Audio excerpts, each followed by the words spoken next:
Deep within the mountains, quietly nestled, lay a lost village. According to legends, this village had fallen under the curse of Djinn and vanished. Some spoke of the terrifying tales told by those enslaved by the Djinn who still resided in the village, while others claimed that the ghosts of those who had disappeared roamed the cursed lands. However, the truth was a dangerous secret for those who sought to uncover the mystery of the village. Young adventurer Michael was one of those determined to solve this mystery. After examining old maps and researching countless legends, he decided to track down the lost village. Armed only with a single flashlight and his courage, he set out to search for the vanished village in the depths of the mountains. When Michael finally found the location of the mysterious village, the sight that greeted him was terrifying. What was once a lively place was now abandoned and shrouded in darkness. Houses lay in ruins and the streets were deserted. As the wind swept through rustling leaves, the silence became even more eerie.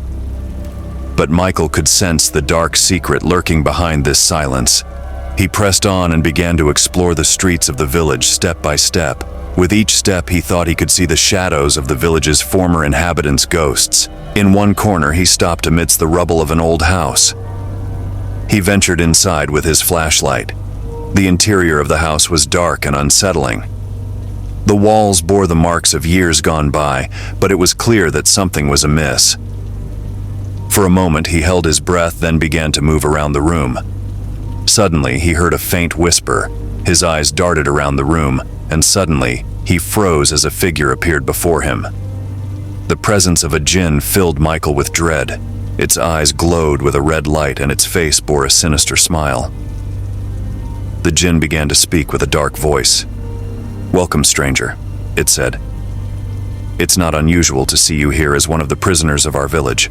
However, we have yet to determine how to greet you." Michael trembled before the Djinn, but he tried to overcome his fear. "Why did you abandon this village?" he asked boldly. The Djinn began to recount the village's curse. Centuries ago, an agreement had been made between Djinn and humans. However, when humans broke the agreement, the Djinn sought revenge and took control of the village. Now the village was enslaved by the Djinn, and no one could escape their reign. As Michael listened to the Djinn's tale, he came face to face with the horrifying history of the village. However, he knew there was no turning back. He was trapped in a village enslaved by Djinn. As the night wore on, Michael began to feel the presence of the village's ghosts and Djinn more acutely. The village had become a trap for him. No matter how hard he tried, he could not escape the clutches of the darkness. In the end, the curse of the lost village claimed him too, trapping him in darkness forever and adding him to the ranks of the village's prisoners. The curse of the lost village persisted, and the presence of Djinn and ghosts would endure forever. Michael's dark and terrifying fate became part of the village's curse. Don't forget to send me your real stories by email and also subscribe and like for more.